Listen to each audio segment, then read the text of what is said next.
Hi, my name is Michael Doweary. Born and raised in York, Pennsylvania. Left for a little while when my father was in the military, but been back since I was about 12 or 13. Graduated from York High, William Penn in 1996. Went on to Penn State, graduated in 2000 with a bachelor's degree in finance and a minor in African American studies.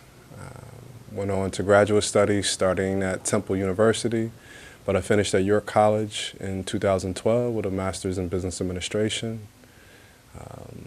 Held various jobs throughout my professional career.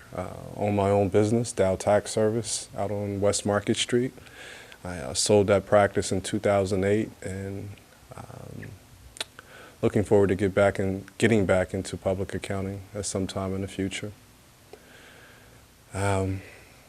Try to be involved in the community.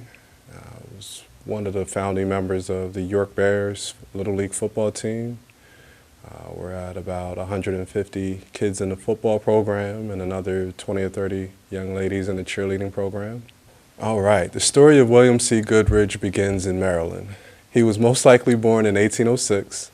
His mother and grandmother were slaves owned by Charles Carroll, a Maryland plantation owner who was one of the original signers of the Declaration of Independence. The identity of William's white father is not known. There has been speculation that William's father was a Carroll, but others have said that the sale of William's mother to a prominent physician in Baltimore suggests that his father may have been the doctor. Unfortunately, not very much is known about Goodridge's early years. We do know that at an early age, the Baltimore physician apprenticed him to Reverend William Dunn in York, Pennsylvania. Goodridge learned the trade of a tanner, and he received some schooling plus food and shelter. It was agreed that the apprenticeship would end and he would be granted his freedom, a change of clothing, and a Bible on his 21st birthday. But at the age of 16, William was granted his freedom.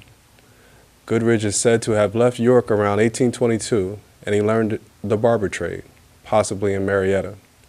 He returned to York between 1823 and 1825 and opened a barber shop on Center Square, known today as Continental Square.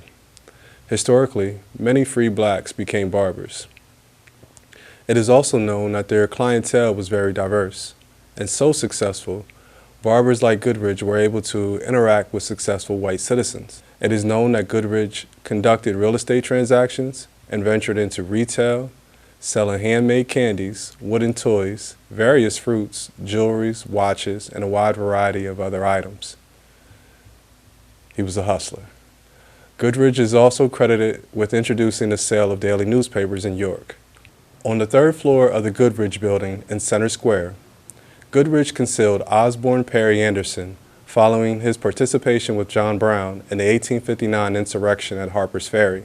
William C. Goodridge died an accomplished man. He and his wife, Evelina, raised a successful family, and he was known as one of the most prominent black men of his generation.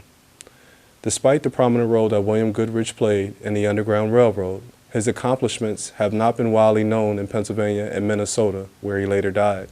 Once family members left the state, the location of his grave was forgotten. Of a personal nature, my family, the Doweary name is from Maryland and freed along the same lines of his past in that sense. So I feel a personal connection there. And as I've learned more about my family and our history, I think I can relate in that sense. But beyond that, I wouldn't dare compare the trials and tribulations of my life to that of slavery. If where he was able to accomplish all that he did, considering the circumstances and the times, then I really have no excuse.